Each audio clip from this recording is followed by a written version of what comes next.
Good day, everybody. Wolf Driver, just getting the iPad playing there. Sorry.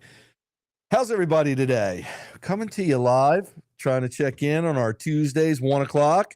Pretty close on that. And we're going to have some fun today, like we always do.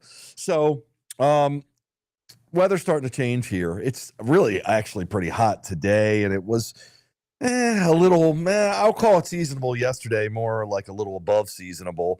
But we got out yesterday, and that's what's playing in the background on the screen where you're watching me or in between watching me, etc. So this is what I call DogARC training, and it's also important in the whole scheme of everything I do, the whole my fitness regimen, I call it, for the dog. So, by the way, we are live, like I said. So, if you've got any questions, comments, concerns, shout outs, love, hate, anything of the above, just feel free to shout it on out, and I'll try to read it. I know some people have some pending questions in with me. We'll see if Lucy knew. I remember you, Lucy. I know you want the blueprints, and I am working on those. I can't snap my fingers, but I'm trying to make it happen. I can't snap my fingers to do it. But yesterday was so awesome because it was a gorgeous day and we were in the mountains. So to negate some of the warmer temperatures in the local area where we're at right now, I'm in Hanover, Pennsylvania, but it was just like that in Maryland, where it was in my part of Maryland, where it was on the higher side, like I said. But when we went to the Pennsylvania mountains, we were able to get a little cooler temperatures, and we went later in the day. So as nightfall started to set in, the temperatures really started to drop precipitously. I love that word. So it worked out really well, and the dogs did so good. Now, looking ahead, because tomorrow we'll be on another dog trip. I mean, that's what we do, or another adventure, I should say.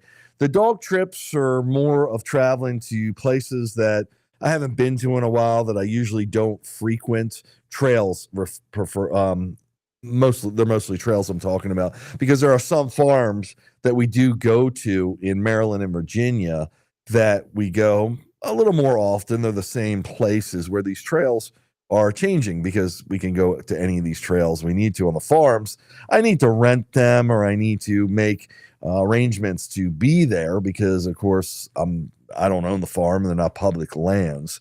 But on the trails, they're mostly public lands. And on the roads, now yesterday we were on a mountain road in the Tuscarora mountain range. We weren't right. I kept saying we were, and I know I'm saying that wrong, in the Tuscarora mountains, or mountain. I'm not sure if it's a range or just a mountain in Pennsylvania. But yeah, we actually weren't quite there. We were below it, I believe, but it was still a mountain in the relative range of Tuscarora. The Tuscarora is a park and mountain range, or mountain, and I think it's state forest, and it might even be national park also. I'm not sure, or it might touch into national park lands.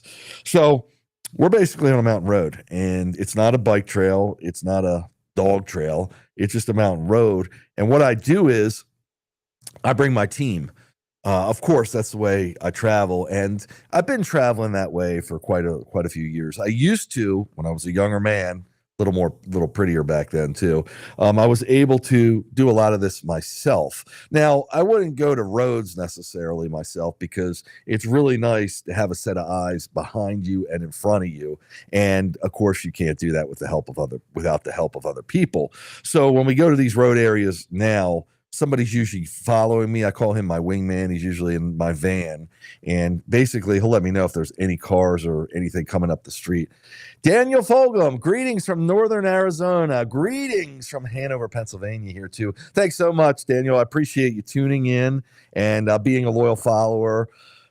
We do some great stuff, and if you have any questions, I know we've chatted in the past in this forum, so please keep them coming, and keep tuning in. So I'm trying to show everybody, like what I did yesterday. A lot of this stuff I do, there's been so long that I haven't documented it. So I feel like I'll talk about stuff. I'll talk about what I'm doing, vehicles I'm riding, dogs in my life going on, everything. And I assume everybody knows. Excuse me, my producer says we have a question. Rod? Comment. First one,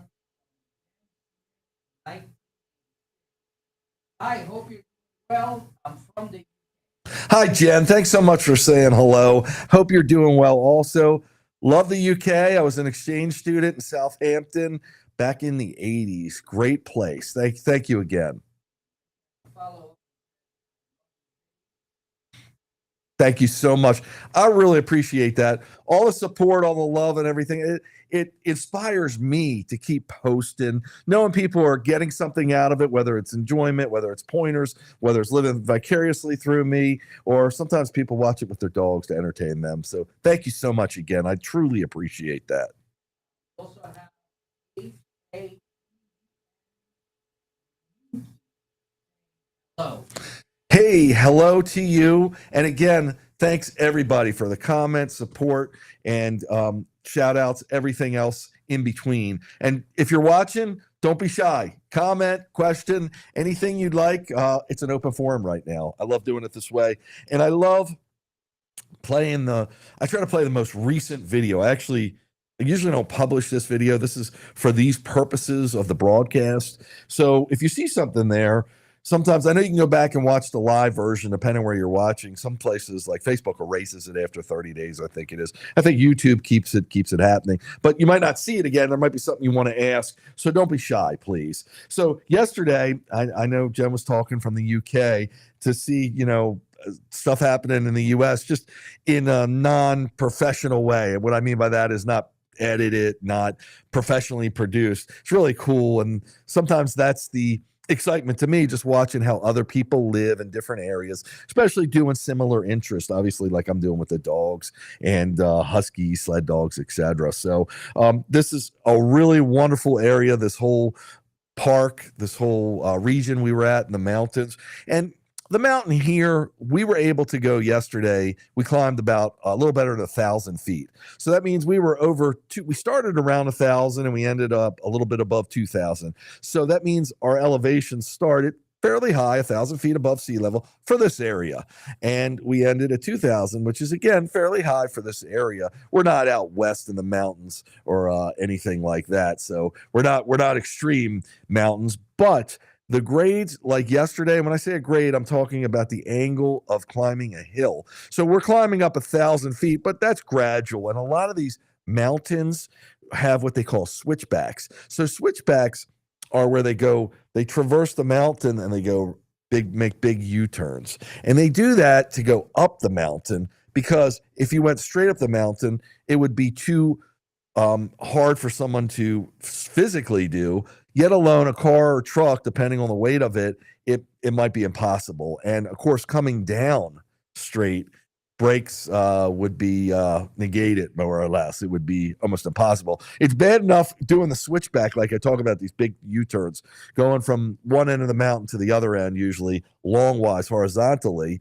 because that helps you get a more evenly pace. So a lot of these areas, we're traversing the mountain, we're using the switchbacks. This is the way the road goes. That's the way it was designed. And we are still getting some good climbing in, even though overall it makes it a more gentler climb. But yesterday we had grades of about 15%, which 15% is a pretty good grade. And it all depends usually how long that 15% is over. But these were kind of burst of climbs. So people say to me, well, Wolf Driver, how do you control the dogs, basically? Because I'm on a motorized vehicle. The dogs, this isn't about them pulling, and this isn't about getting speed. This is just about the climbing aspect, using different muscle groups in a different way than probably most people do it. Now, there are people, obviously, that do a sport called canicross, where they're on their waist, they're tethered to their waist, and they help trade off with the person and the dog, pull in and walk in and pushing, etc. Kind of pushing, I call it, that the dog's pulling on the person's specialized harness and the person is keeping up with the dog. And sometimes there's no weight, no tension on the line, because the dog is just climbing themselves and they can't really pull the person, depending on the dog, the breed, the age, etc. But with what we're doing here, because there's a motor, kind of like if there would be a person, I'm trying to keep the lines, and I'm using hardwired, I call them, these metal lines, if you will, but they're still tethered through some kind of material. And I'm trying to keep a little bit of slack in that so they can gauge their speed, what they want to do, the dogs, and they don't have to pull any weight against me. Now, a more engaged dog, a really athletic dog, will take this and they'll still have tension on their line. So, depending on the dog, someone was asking me this, I was responding to this morning on social media. Well, how do you really control the speed? Well, what I do is I never go faster than my slowest dog. And the faster dog, if they want to totally outrun us, and I don't want it to be boring for them because you always want to keep them engaged. So they, it's the best kind of enrichment, especially for an intelligent breed like the Husky that needs their mind entertained almost like 24 hours a day. So what I do in that case is I'll put sometimes a weight harness on them, a weight vest. I'll hook them on a different angle. I'll hook them different harnesses so I can make it a little more challenging for them, almost like a resistance sport.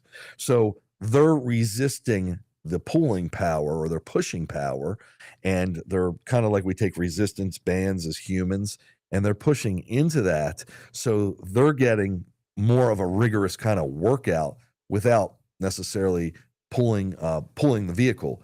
Whereas the other dogs that maybe they're elderly, they can't engage as much. They're a different breed, they're a different size dog, whatever. So what we do for them is that would negate or neutralize the speed difference between the two dogs. There's a balance there. How much resistance, how much weight, and how I hook them up, etc. Like I said, sometimes I need to do two things, whatever. That'll help balance everything out. So the older dog can go with the younger dog and have a pretty similar kind of workout, though it's in a different facet. So that's fascinating to me, and I love trying to balance all these different speeds and different ways with the dogs because I ultimately end up having senior dogs and I have younger dogs a lot of times, and to be able to get them all out together, because keep in mind, my senior dogs have been with me for most of the time, most of their lives. So I don't want to just leave them at home. There was another discussion, and that's why so great on social media if you go on my channel, because I respond to almost every comment, and I'm trying to get people to understand that'll ask me questions, trying to shed some, I think outside of the box, shed some different light on what they might be asking. And somebody was saying, well, when do you know it's time to retire a dog? So I say my dogs really never retire. And what I mean by that is even with a human, sometimes I have older friends that say, well, if you stop moving, you're dying. Like if you, once you not necessarily work the way you used to work or move the way you used to move, but at least entertain and enrich your mind. And because dogs are so physical, they're very dimensional because they have such great smell, such keen smell. They have a different kind of eyesight than us, trained for movement. It's very prey driven. We've got a question here. Daniel, I missed that. Can you repeat that one to me, Rod? Daniel said something on fall colors. Yes. Well, and thanks again, Daniel.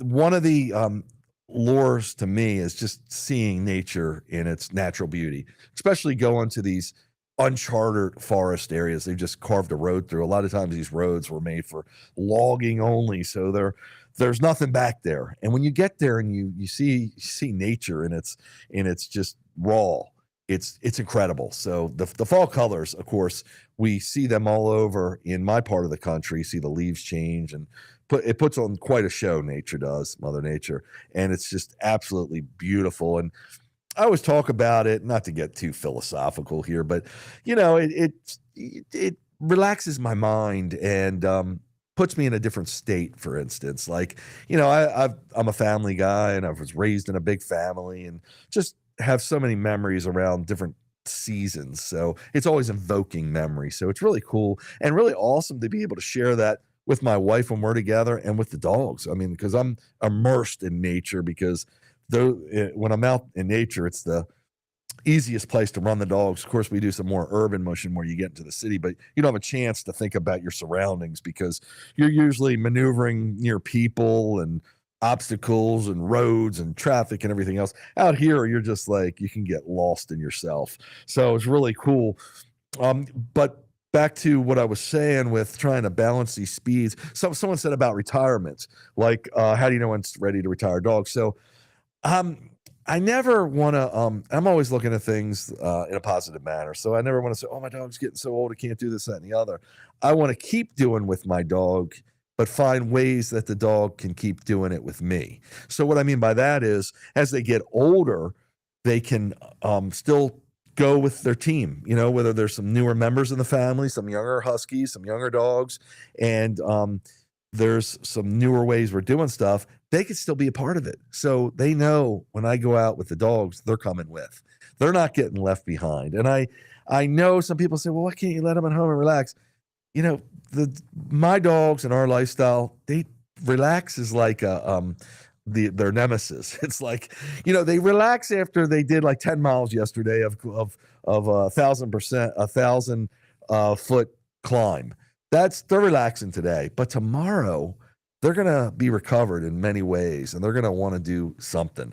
So even though the older dog might not be as nimble, their mind's still working, and we want to feed that in some capacity. And that's why I'm always evolving and developing new ways and new ideas and new vehicles and new concepts to get everyone involved to the degree they can be involved, and let them do it simultaneously with the other dogs. So that's my kind of take on retirement with the dogs and how I do it. When we're going here, by the way, I didn't mention, I know it's hard to see over my big head on the video, but the two dogs in front of me are, and you'll be able to see it if I'm getting on. No, I'm letting the car go by. In front is Cyan and Inyo, and usually they're the back dog. So I change it up sometimes, and you can see this pickup truck, I believe it is, passing me, and he was just so floored with what we were doing, and he really wanted to know a lot about it. So I couldn't spend a lot of time because I've got my team out there, and we're trying to cover the mountain, and we were trying to beat the sunset essentially, and still keep it within the dog's pace, but not have too many conversations. So I never try to be rude, but I let people know the dogs are working, and I really can't stand there and have a full on conversation unless we're stopped for a water break. But still, sometimes that ends abruptly because I'll stop to water the dogs, and they're just ready to go when it's after 5 minutes, depending on the dog. Sometimes I gotta make them wait. So the only thing I make them do is wait. People say, "Oh, you're making your dogs drag you," and they have no idea that the vehicle is motorized. These dogs in this capacity. And by the way, that's my wingman in my van, and he's hauling a trailer because we carry a lot of equipment when we do these mountain expeditions. So he's actually going down because these maps aren't as current, and they're not as accurate when someone was passing too, because they're not like major roads. Like major roads, they can tell you, well, there's traffic here because so many people are going through that area, and they get readings from their GPS, and they have other ways of figuring out where there's traffic. So it's almost to the minute or to a few minutes. With these, maybe they get updated by the satellite every who knows how many years, whatever the case may be. So a road may be closed or something may be going on, and you don't even know. Yes, Rod.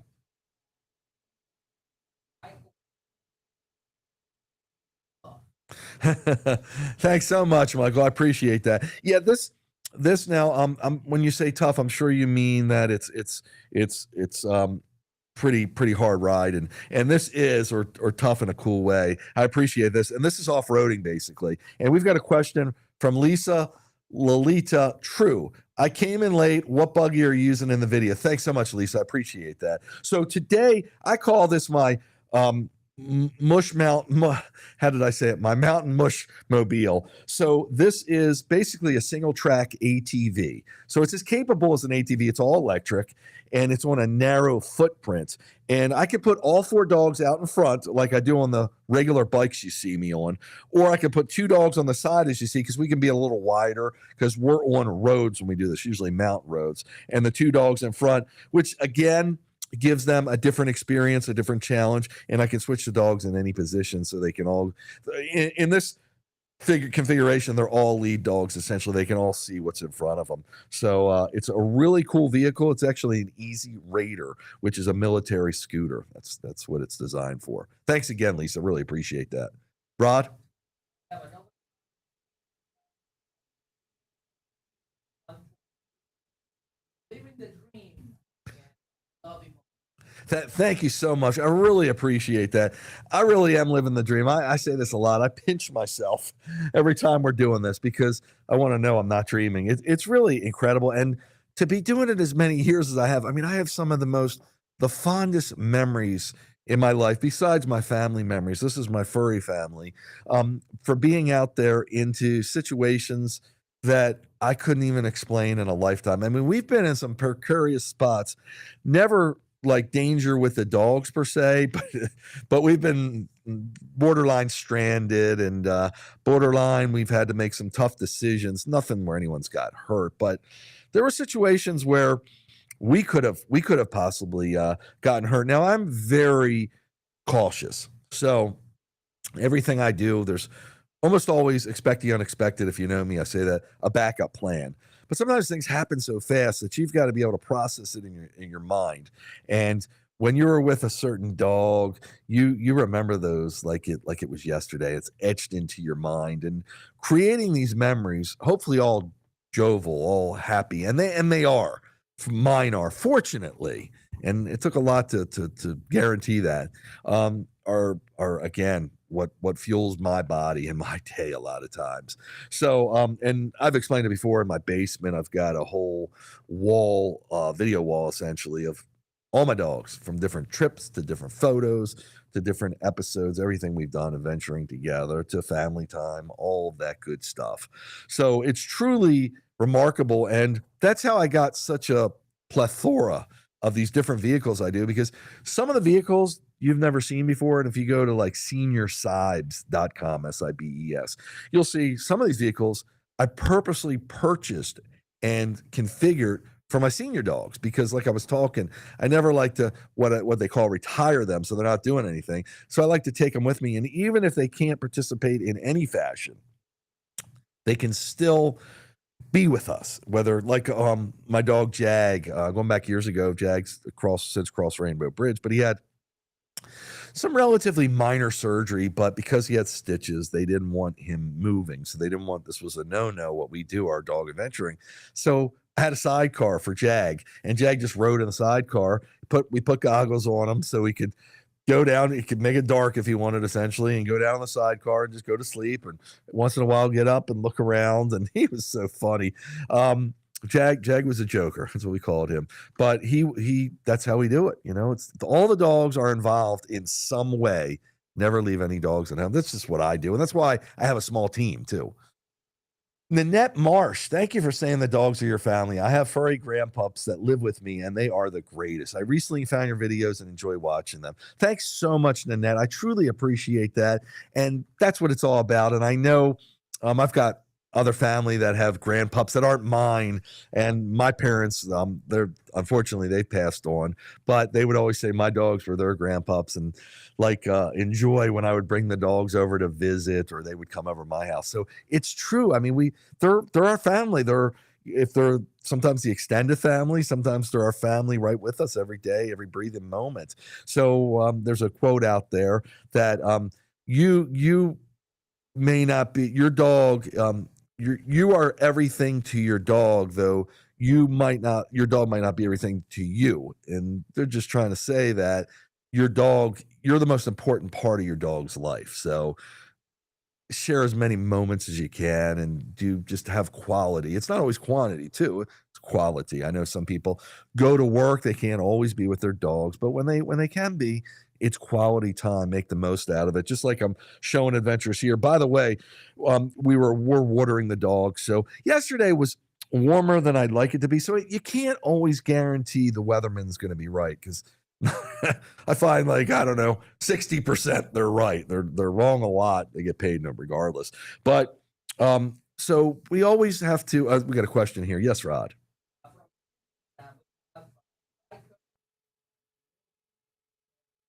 Awesome.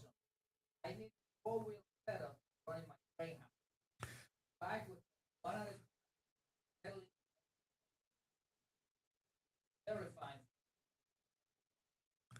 That's so cool and such a great point. Now, I'm not as familiar with greyhounds. I mean, we do, and I'm sure you've heard of lure coursing. So lure coursing is kind of a greyhound sport. It's an old sport, but it's where, for those of you that don't know, it's where it's a pulley system where a string goes through. It can be over acres of land, and there's flags or decoys that travel on the system. And it was designed for greyhounds because they're part of the sighthound family. And sighthounds, they hunt with their eyes, their vision. Most dogs, almost all other dogs, will hunt with scent. So if you send that flag, that lure around a 3-4 acre course, then they can follow it with their vision, and that excites them. That entices them, so they engage with it and chase it.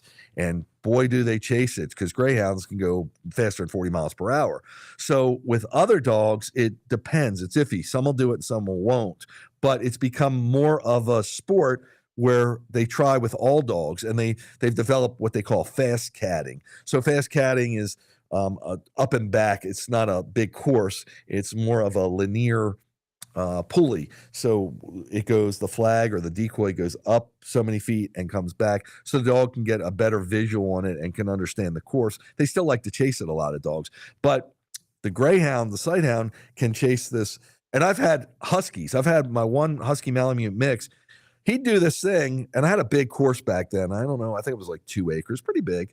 And he would chase it all day long.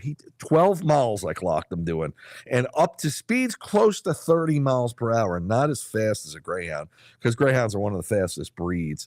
And but greyhounds don't have the endurance of a husky. So I was sitting out there with the husky doing it, and he didn't want to stop. He never wanted to stop. So, and a lot of my huskies like it, but not all of them do. So what you're saying, though, sorry to get offhand there, with the greyhounds you have, if you could hook them instead of just doing one at a time, and you don't want to let them go full speed, because 40 miles per hour on a bike with a dog on there is pretty iffy. And I would feel the same way you do.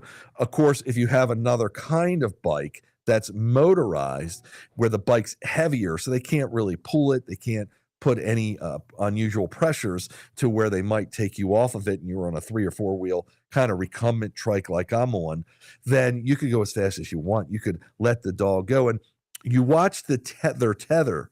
That'll tell you the speed they're going, if they need to go slower and they need to go faster. And when you have the proper harness on them, they're not going to pull you like a husky or sled dog. But at least if they pull some because you have to slow down and they still want to go faster, or you can't go their maximum speed, at least their body will be, they're not made for pulling.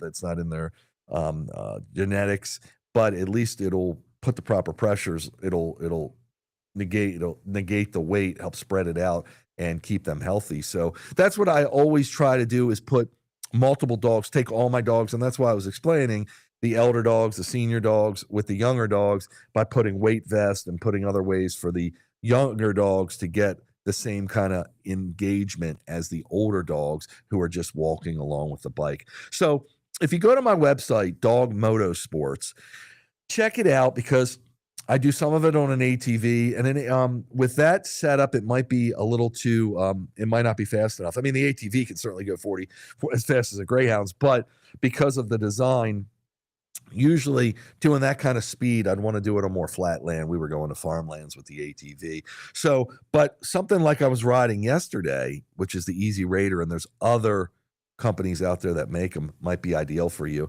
Please ask me any other questions, comments. Cheryl Gilchrist, hello. So great to see you, Cheryl. Thanks so much again, as always, for all the support and all the love. I so appreciate that. But please, if you do, don't hesitate to comment, to question me on any of my vehicles. Rod, yes. I could, of course, I would. Yes. So cool. It's so cool you course them, you lure course them.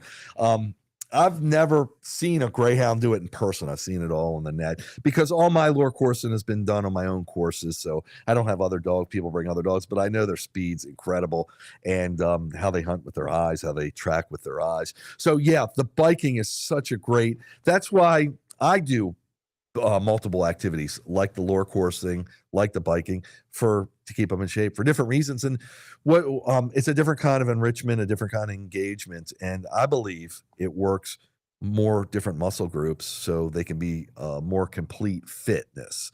They can have more complete fitness and be more complete fit. So I call it mushcrossfit.com. Yes, Rod. Check that out.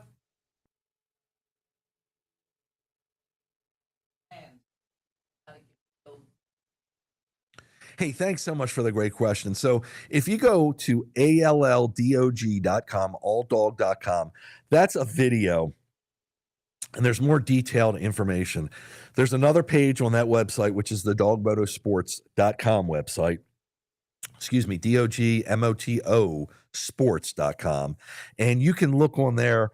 There's something called Mush Magics, like Mush Magic, how these bikes get the dogs, almost all dogs, to mush. And there's a lot of explanation, videos, short videos, longer videos, and a lot of pictures and write-ups about it. So we don't have any blueprints yet. I'm working on them, but you can go there, get a basic idea for exact measurements or anything you need. Just feel free to comment or ask me in this forum. We're doing these live broadcasts weekly, and I would be happy to help. I've had some people actually, without any of my dimensions, build similar and do really good. So, love to get you involved. I don't make any money at this. I don't do any. I don't sell anything. I used to actually sell this, not the equipment I built, but other equipment. And I just want to get people involved for the betterment of all dogs. So Cheryl Gilchrist, I know before you had the other dogs and you had them, you were in a gated place where they chased this thing around that. Sorry, I don't know what you called it. Yes, that is called lure coursing, and that's what we were just talking about. And that's exactly right. I used to actually rent a pasture that was it was fenced in, but because the dogs were trained off leash, it really didn't matter. I just wanted to keep a visual on them because it was on a farm, like a farmette on a smaller farm. And yeah, now at my house, I've got more land, so I do have my own course. And those dogs are fenced in a more I'm going to say confined way because I want to keep them right there. I don't want them wandering into a neighbor's yard, etc. So thanks so much as always, Cheryl. And from Christy Graham, cool. Yes. Okay, Cheryl. Thank you. Thanks so much, Christy. Thanks so much, Cheryl. I appreciate it. Yeah, it's really awesome. And I just want to go back to the video so we don't lose to that. So my co-pilot, I don't know if you saw him. He's in the orange vest there because he's all over the roads there. And I love it when we can wear bright colors and be visible because you never know who's back there. Somebody, it's not gun season or hunting. It might be bow and arrow, but we are not in a hunting area. So if we were, I would have the orange vest on the dogs. But it's always great to be visible. Lolita True. Winter has arrived in northern Greenland, and the roads will begin to have loose snow over ice on steep asphalt roads. We do not have gravel tracks here. Would you suggest nailed wheels, ice for a trike? And what about the dog's paws? Can they go on iced or cold asphalt roads on such a buggy in winter? 1 to 6 kilometers. You can't go longer or less on a sled here. Interesting. So great question. Great questions. So what I suggest, so they'll begin to have loose snow over ice on steep asphalt roads. We don't have gravel tracks here. Would you suggest nailed? Yeah. So I've put on chains actually to navigate through some of this ice. Now, my only concern is on wheels, it's great, depending on where the dogs are on the vehicle, because God forbid, my dogs can't get to the wheels most of the time, but there are a couple they could. So if a wheel would run over the dog's paws on my design and my dogs, it's not going to hurt them. They might say ouch, but you can tell from my dogs that it never happens. But if it does, because it has happened to other generations, they sometimes get really excited and they lose track of the wheel. That's why I make it so they can't get in the wheels. So if any contact could come if there stood any chance, especially if you're on ice and you slide a little, even though with the cleats, I'm calling them cleats, spikes, etc. I would not use them. Chains, I wouldn't want to use if the dog could come into contact, but at least they'd be a little safer, but you still have problems depending on the weight. Like when you start getting into different vehicles, if it's just two-wheeled, if it's four-wheeled, there could be less weight on a tire or more. But that's going to give you the traction you need. So if you can keep the dogs away from the wheels so they can't get to it totally, then of course I would go with chains or even spikes. But You got to ensure that because that can really tear a dog's paws up. But what dogs' paws, can they go on iced or cold? So they certainly, I've done many a times on iced with the dog's paws, but they can lose traction too. Their claws will help them get some traction. Even putting on traction with the booties may or may not be a better option. You have to test it with individual dogs. My dog's nails from the summer, from the warmer temperatures, when we do have the asphalt, get so worn down that I'm not sure they're getting as much traction when we go quickly to ice before they've grown back. So my dog, they're always short because we do a fair amount of asphalt training. And I know you had a question about the cold asphalt roads. So that's true. That's a good question because I've had a dog before with the cold. You're almost get a pad, not quite a burn, but it irritated the skin some. So, and I attributed it to, we were getting Arctic temperatures in our region. We don't get them that much, but occasionally.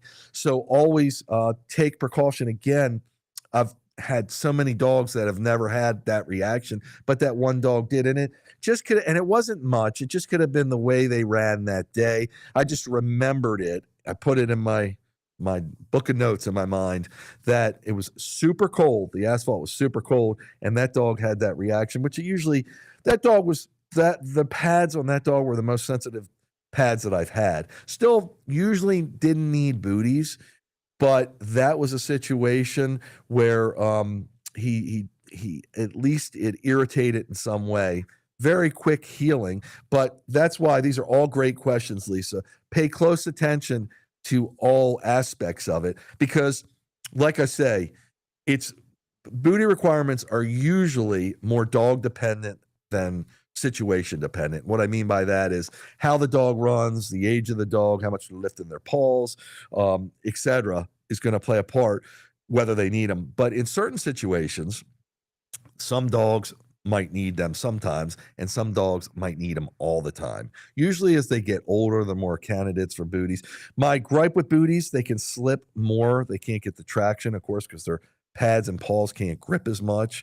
And also, it can trap heat in the warmer months and become actually, it negates them being able to regulate their body temperature because they sweat through their pads, and that's how they're controlling and regulating their body temperature. So the booties can be problematic in that way. So I like to learn the dog and see when and where it might need booties, and it might be a new thing. It might just, the dog's getting older, can't lift his paws as high, and they're scratching their claw therefore against the surface and might be getting down to the bloodline, causing a problem with their pads, etc. So every dog, every day could be a different situation. I always carry booties, and I carry different ones. Different dogs, sometimes different booties work better, and sometimes I try the minimalist booties so they can still have some grounding with their paws. And if that doesn't work, then I go up to the more rubberized or more protected booties. Hope that all helps, Lisa. Keep me informed. Really interesting. I do a lot of times. We had one winter where we just had so much ice, and that was my real big experience. We kept going to the mountains, and we kept running into ice, but the dogs actually navigated it really, really well. No booties. So good luck with that. Keep me informed, please. Nanette Marsh. I have seen many sled dogs training here in Minnesota, but never with dogs on the sides like this. Yes. So I like to say to people, you'll see things that I do that you've never seen before. You've never seen anything like this. And I really got the side training by, and Lisa might be more familiar with this. And I don't know, are your dogs out in front or are they on the side, Lisa? If you hear me, if you can answer that, that'd be great. So on the side training started from me using Springer, the dog bike attachments. So the Springer is a spring that I still use today where the dogs in some forms, I'm not using it here on this video, but the spring attaches the dog to the bike, and because it's a spring, it's providing elasticity like a sled dog line when the dogs are out in front, and it gives the dog some spring basically. So it's not abrupt stops, abrupt turns, they stop to go to the bathroom. It doesn't jerk them so much. It just the spring absorbs it, and they are more gently stopped, and sometimes they're the ones doing the stopping. Also, they can't get leverage on you. So the dog can't, if a dog sees a squirrel and it's on the side of the bike and it tries to lunge at the squirrel, that spring absorbs it. So it's good also because you don't have to worry. Usually, and such a great point here, dogs out in front were almost always have to be on a rope like line, like a sled dog line. They call it a tug line or a gang line. So that means that you need a lead sled dog because the lead sled dog controls the tautness or how straight that line is. So if you just put a bunch of dogs on there, they're going to go over to the right because they want to sniff. They're going to go over to the left because they want to sniff. And somebody's on the trail and they're walking and they're scared of dogs and they're in their lane. It's terrible. So with a lead sled dog, you can keep them much more in a straight line. The problem is sometimes lead sled dogs, no matter how good they are, they might go to the left a little bit, might go to the right.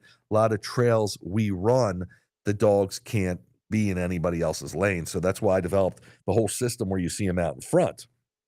On the side, they're still in a limited footprint. So they're still much more under your control and they can't get into other people's lanes. But you are a little wider a lot of times. So you would need to yield to other people just so they had the room to pass you, etc. But there's no chance of the dog really jumping into their lane, no more than a dog leash. So I hope that explains it, Nanette. So back to what we're doing here, and the you could see the quad, what I'm calling the quad. It is a 4-wheel single track ATV, and the dogs just did so good yesterday. Now that we're getting into winter, I'm able to break out more different vehicles I have for more specialized training. And this one where you see the dogs on the side, like Nanette was saying, is really a different experience for the dog than when you put them out in front. Some like it more, some like it less. I don't think it's a point whether they like it or don't. I think it's just a different experience for them. Haley Stevens, good afternoon, everyone. Looks like a great ride. Thanks so much, as always, Haley. Always appreciate you tuning in and all your comments and support. It's wonderful. Thank you. So, yeah, this was so much fun yesterday. I mean, the dogs just got such a good workout, and I was amazed of how they kept really a good pace climbing a mountain. So I've talked to other mushers before, and I'm a recreational musher. I'm developing a lot of this equipment. A lot of mushers come on and say, "Oh, you're doing this wrong." They don't know what I'm doing. It's really a totally different sport because what I'm doing is not a true joring, what they call joring, Joring, not a true dog powered sport, because the dogs aren't really powering a lot of these vehicles because they're dog motorsports, they're motor assist. Some they can propel, but usually they're propelling them by pushing, not by pulling a line. They're pushing their harness into the equipment that is propelling it. So it's different. So a musher gets here and looks at that, oh my gosh, it's wrong, that's this, that, and the other. And they don't understand it's just something different that I've developed or pioneered to give people that are more, I'm going to call us city folk, more urban, a way to exercise our dogs, especially high energy breeds, and give them the enrichment for a lot of tools that they have, especially dogs like Huskies and Malamutes, a lot of these northern breeds that have the tools to do a lot of dog sledding, but don't have any way to engage that. It's a lot of this is instinctual to them, but we as humans, without a lot of what I pioneered here and other sports that are out there, don't have a way to really give them without having lots of land, without being a full-time musher and having the knowledge and the physicality of a full-time musher. So that's why I developed what I did. I know a lot of people do what they call urban mushing, like bike joring. So bike joring, again, is where you take that rope or gang line, if you will, and the dog's attached to it. The only problem is the dog can still deviate pretty far, no matter how well trained they are, to the left or to the right. And for a lot of the adventuring we like to do on what they call rail trails, it wouldn't work as well. It wouldn't cooperate as well with the trail rules and regulations and the other trail users. So we have to find other areas to do it in, and that becomes a problem because there's not just open open lands, I forget what they call them out west, where you have a lot more of the shared lands where you can do pretty much anything you want.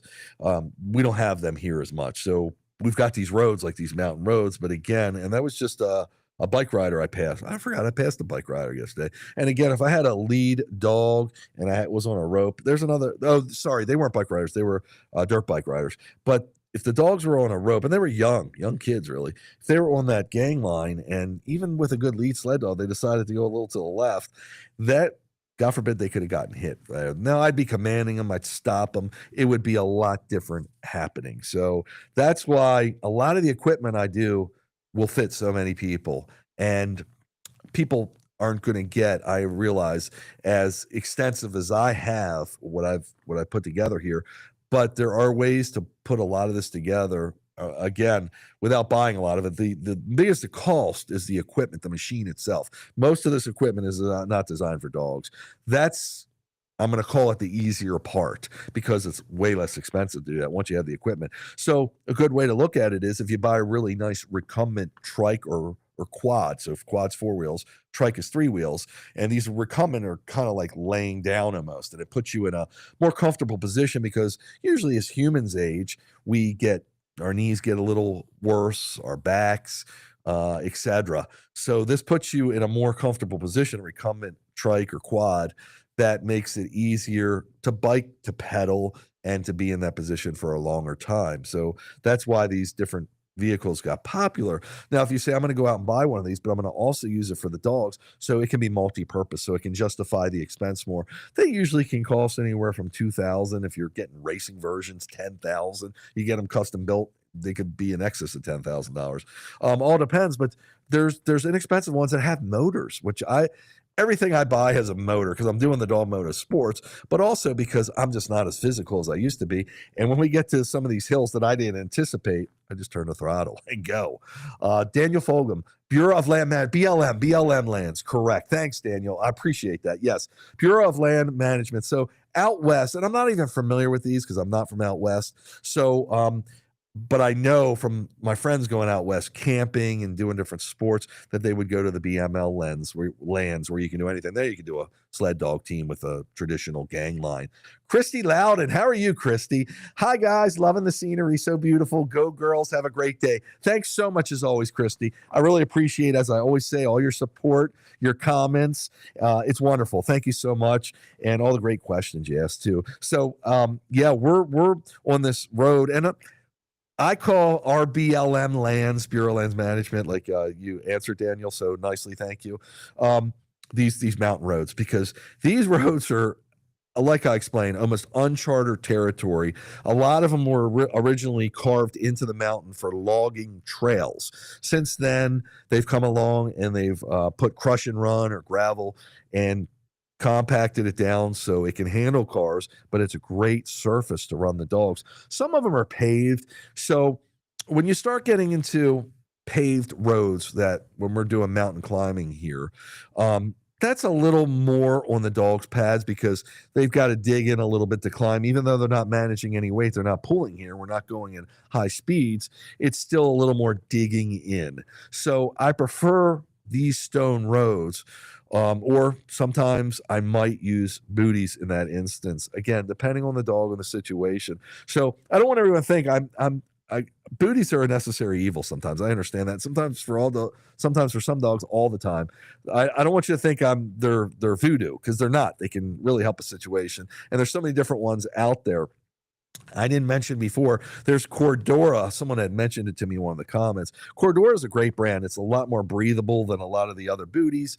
It can wear better because it's a tougher, lighter weight material. So that's always good. Again, I like to carry a myriad of booties just in case, because, warmer temperatures, we don't want a heavy booty.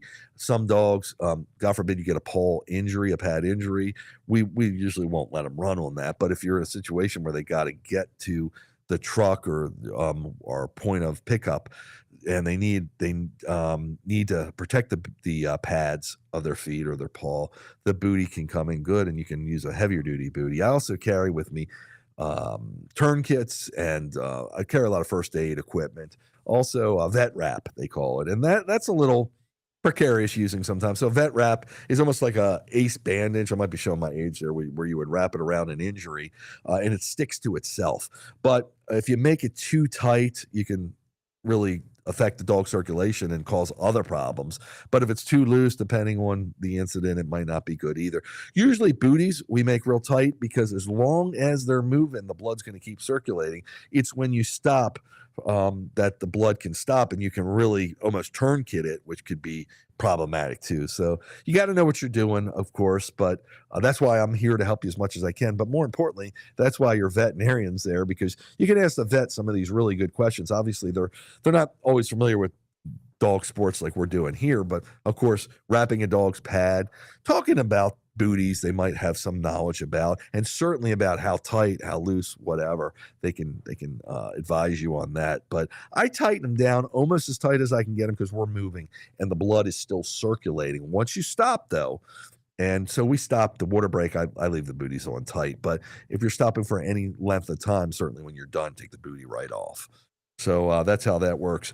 We're still on the trail here. So yesterday we were on there for 10 miles. I think we were on there for about 3 hours.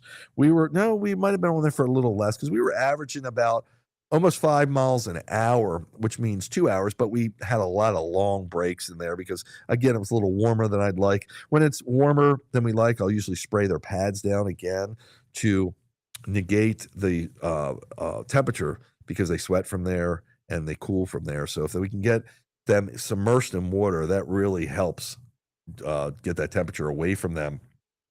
When there's low humidity, we can also spray their fur to let it evaporate off them pretty quickly. That also can help cool them. I believe there's different trains of thought on that. Yes, Rod.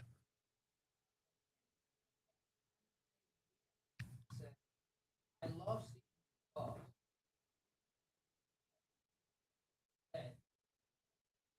Thank you so much, Anna. I really appreciate that. And again, if you go to alldog.com, you can get some ideas there. Also, I never mentioned it. Utah Trikes.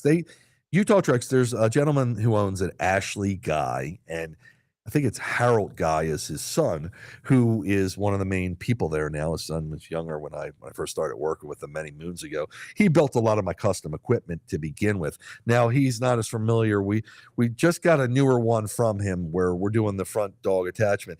He doesn't know all my front dog attachments. He's just made the vehicle equipped for it. But you could talk to Ashley or Harold and tell them they might be able to help you. That's what they do at Utah Trikes. They make trikes and quads, custom build them, and they have a lot off the shelf. Their brands, their personal store brands, and other brands. And if you tell him I want to run some dogs, he might be able to give some suggestions. Also, there's dogpoweredscooter.com. Mark Schuetti, I believe is his name.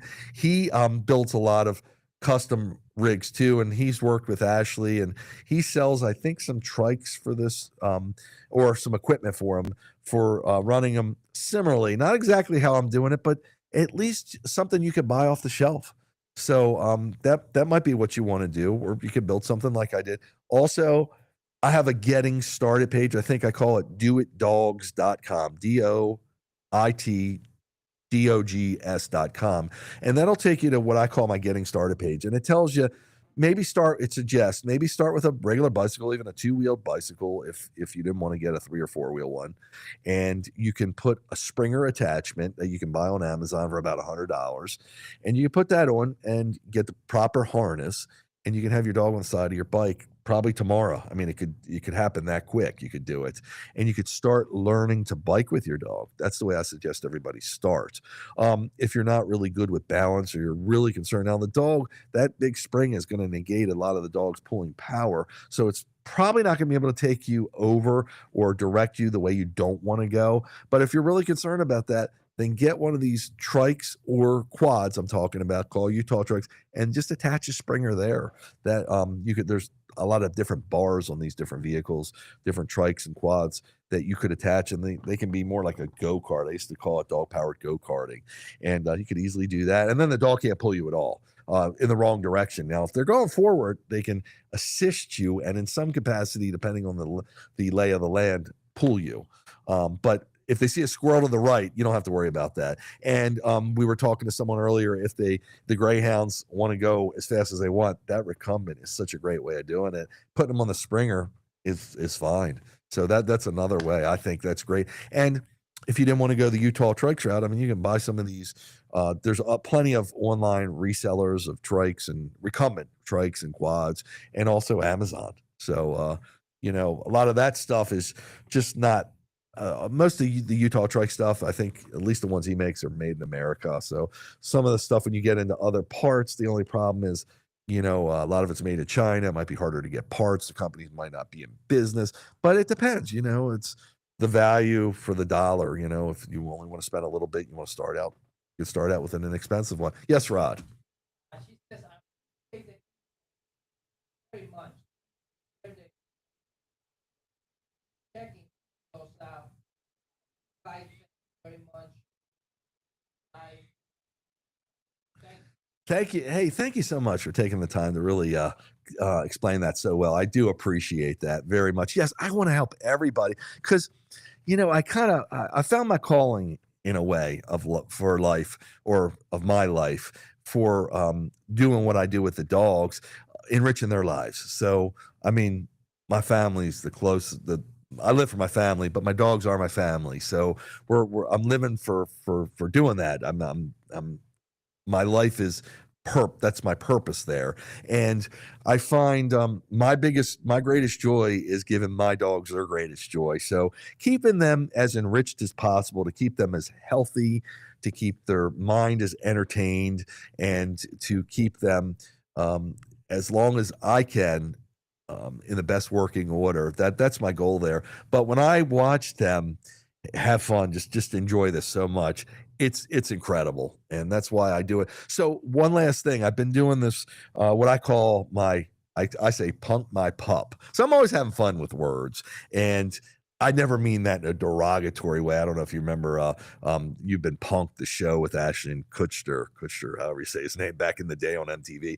But that's kind of like how I like to enrich my dogs. A lot of what I do with them is simulated. And what I mean by that is, so we're not really sledding here. We're using a motor to engage the dogs, to let the dogs go at their own pace. On a real sled, the dogs would have to go at a certain pace, and they would have to be in a certain condition and be capable of doing this. On my design, almost any dog, I've taken and I mentioned this before, my 14-pound toy breed Chinese Crested, one of my rigs, and she could do it. So any dog can do this. Now, a breed like the Huskies, more of a sled dog breed, Malamutes, etc., they're going to want to propel the vehicle. So that's why I designed some of those vehicles, that they could propel in the way that I can still have good control over them, but also in a way that when they're done, when they need to stop doing this for age-related reasons, or they're bored with it, or they just don't want to do it anymore,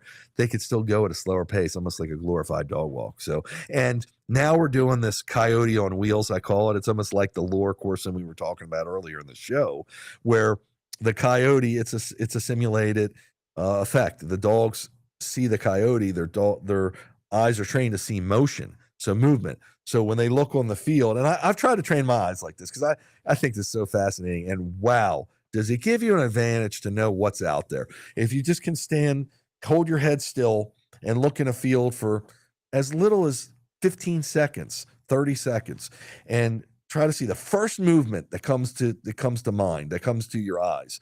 It might be a blade of grass, so it might be just the wind, or beneath that blade of grass, there might be a small critter. Maybe it's a squirrel, maybe it's a groundhog, something.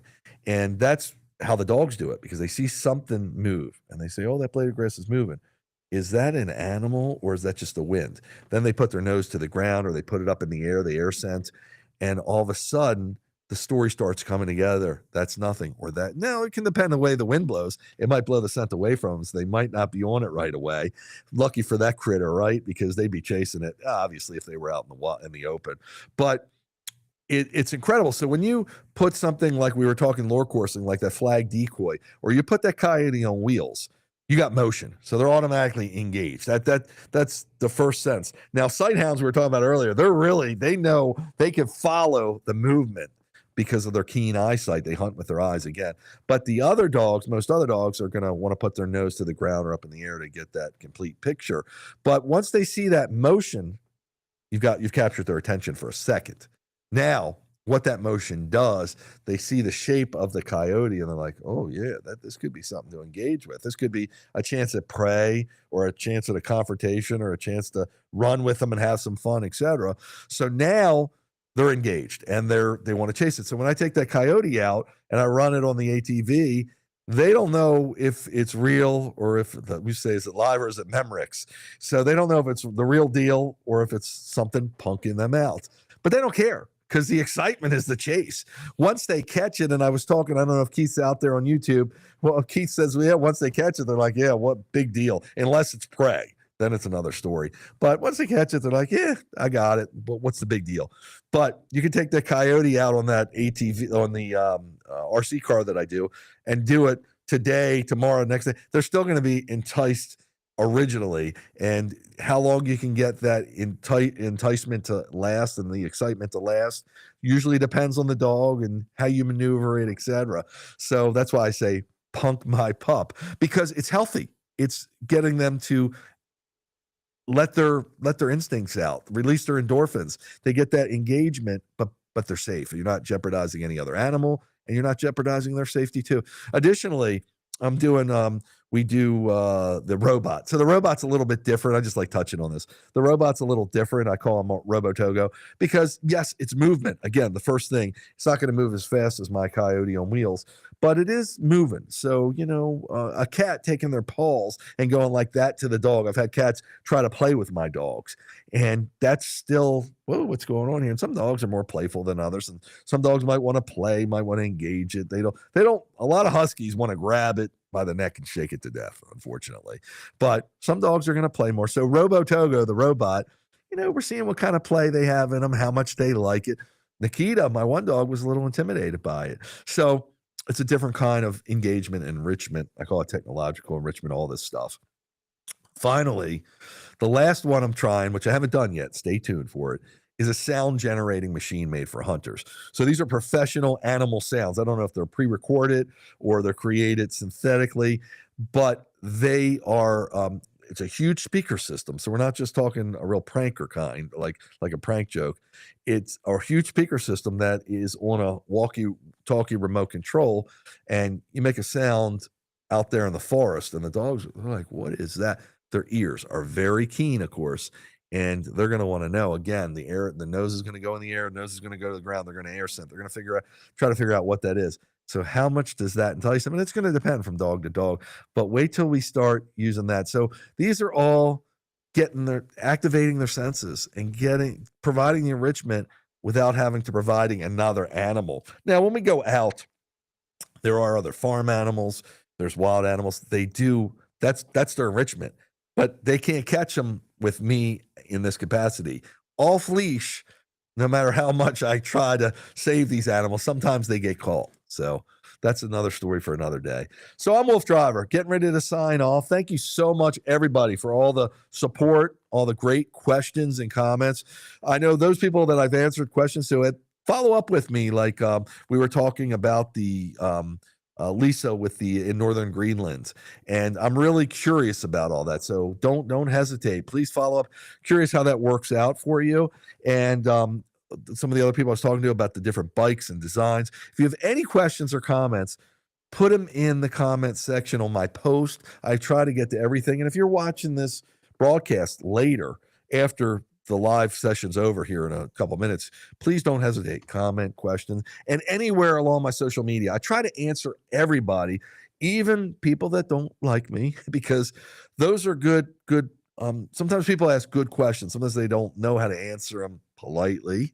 But I appreciate the conversation because other people reading it get a lot out of it, and it's all about the betterment of all dogs. I'm Wolf Driver, signing off. Everyone have a great day. We should be out if not too much rain comes here. They're anticipating rain. If we can find a dry spot, we'll be out adventuring tomorrow. Have a great day, everybody.